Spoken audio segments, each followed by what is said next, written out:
కూటమి ప్రభుత్వం పేదలకు ఇస్తామన్న కానుకలను విస్మరించింది. గిరిజన సమాఖ్య రాష్ట్ర సహాయ కార్యదర్శి బి శ్రీను నాయక్.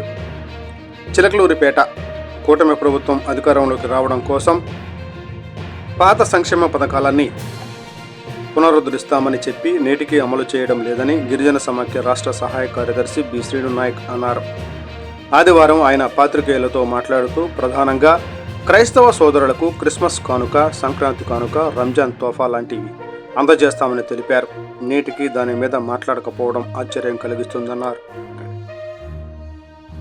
దానిలో ఏ ఒక్కటి అమలు చేయలేదని, ప్రభుత్వం ఏర్పడి ఏడాదిన్నర దాటుతున్నా ఏ ఒక్క కానుక ఇవ్వలేదని మండిపడ్డారు.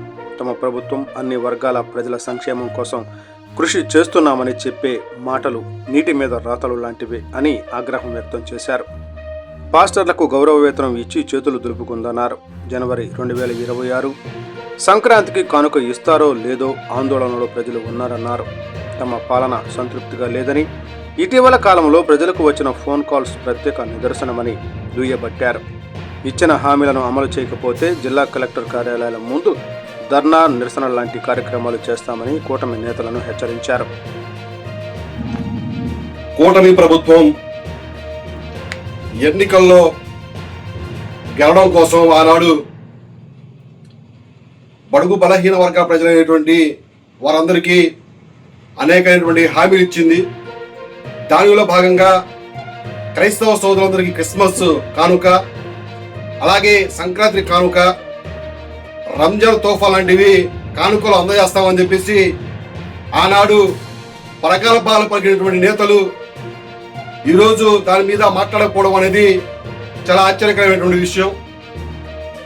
పాస్టర్లకి గౌరవ వేతనం ఇచ్చి చేతులు దులుపుకున్నారు కానీ ఈ ఏడాది కనీసము క్రైస్తవ సోదరులకి క్రిస్మస్ కానుక ఇవ్వకపోవడం అనేది దురదృష్టకరము.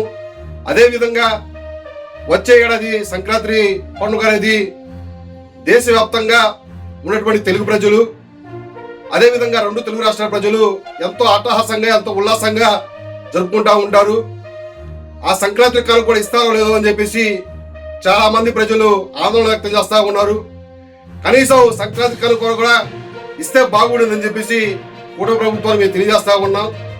ఆ విధంగా చేయకపోతే అన్ని జిల్లా కార్యాలయాల ముందు ప్రత్యేకమైన ఆందోళన కార్యక్రమాలు గిరిజన సమాఖ్య ఆధ్వర్యంలో చేయవలసి వస్తుందని చెప్పేసి మేము కూటమి నేతలను హెచ్చరిస్తా ఉన్నాం.